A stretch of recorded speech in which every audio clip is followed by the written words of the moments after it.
If I was a vampire, how would you know? I could always slap you again. No, be serious. Be serious. How would you know? It works differently now. You can't do that stuff.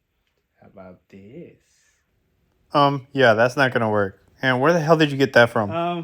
It was lying around.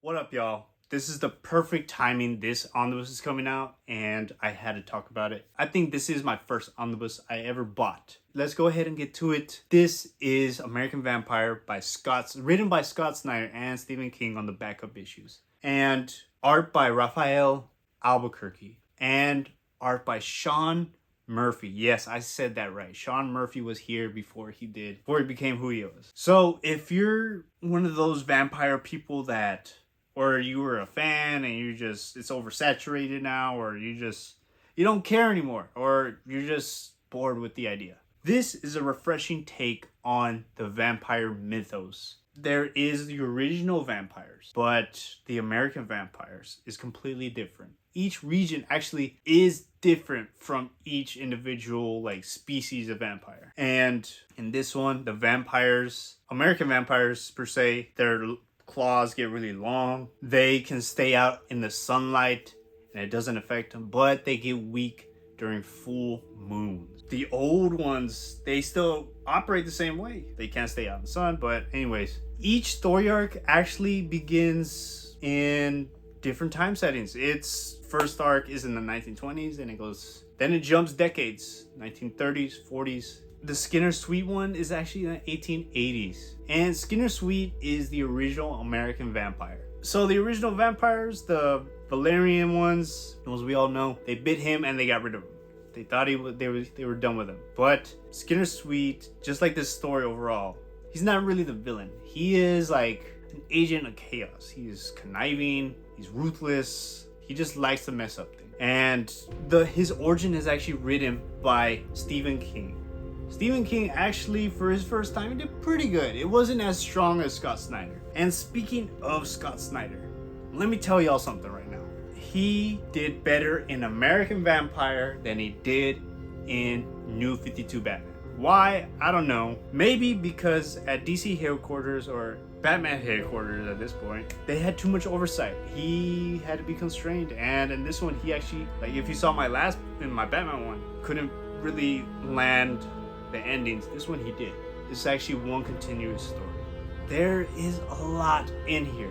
If you're a vampire fan, this is definitely worth a pick up. This is back whenever DC label was still Vertigo, the original Vertigo.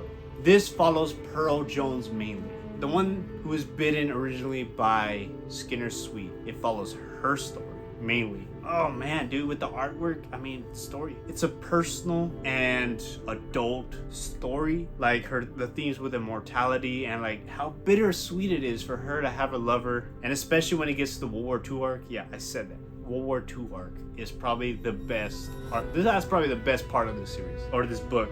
And maybe the Lord of Nightmares, the one with Dracula in modern day times. That one is a great story. Modern day setting, but Dracula is still scary. Very scary in that story. But it follows Pearl Jones throughout the decades, and I'm not gonna lie with y'all, the art didn't stand. It wasn't great at first. Not saying it was bad or horrible. Back then, it was just he ended up getting I guess Albuquerque needed his time to get those 10,000 hours, and he smoothed it and he made his artwork look better over the arcs. I actually want to talk about this one little segment in here. It's called Beast in the Cave, about a Native American woman who got bit. It's pretty dark. It's dark.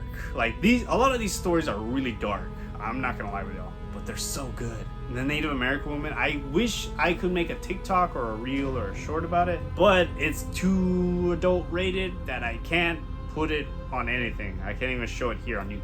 Another, I said earlier, the World War II stories are the best, especially survival of the fittest. Oh my god, if you haven't seen my TikTok yet, I'm gonna be posting some of those. Sean Murphy, before it became the Sean Murphy, was on here, and delivered one of the best, not one, the best story in this book right here. It's fun, it's action packed, filled with a lot of dread and tension. And so just think of Nazi vampires and Nazi scientists wanting to bring back ancient or destroy ancient vampires who are like, they're massive, they're gigantic. This is the absolute best story in here, hands down. And the funnest too. This one I read in like maybe a day or two in one sitting. And like I said, if you're a vampire lover, this is definitely something worth sinking your teeth into and your money into, especially. And because I have the original printing, and I'm just telling y'all how good this series is, and if it's worth picking up, mine still has a DC Vertigo. And this is how it looks. This is how it looks. There you go. And that is how it looks without dust jacket. Look at that. It's beautiful artwork right there. And in the omnibus itself, see that? Hopefully I don't nab anything too R-rated, X-rated. It has, in the back, it has all the, that's too bad. All right, in the back it has all the covers for each individual one, especially the variant covers, I mean. And it has Stephen King's scripts in here. And just for those who are curious on how a script is written for a comic book, here is how they look like. And it also has the artwork and sketches from Albuquerque himself. All this. I want to say the least interesting arc in here is probably the one from, I want to say from the 1930s or 50s. I want to say, because it's the one with the leather jackets. You know how like the kids, they were like, back then, they're badass with their leather jackets and their fast cars. That one has to be like the weakest arc in the story. American Vampire is definitely worth checking out if you're interested in buying them. I think it's still available on in-stock trades, cheap graphic novels. JP probably has them already ready for you at Organic Price Books. And no, this is not promotion. I just buy from them. And if you need a website, let me know down in the comments below. I will help you out. I will gladly help you out, because we know Amazon, we can't trust their packaging when it comes to omnibuses. And I have to rate this, guys. I have to rate this. I'm giving it a 4 out of 5. Kind of want to give it 4.5, but it's great.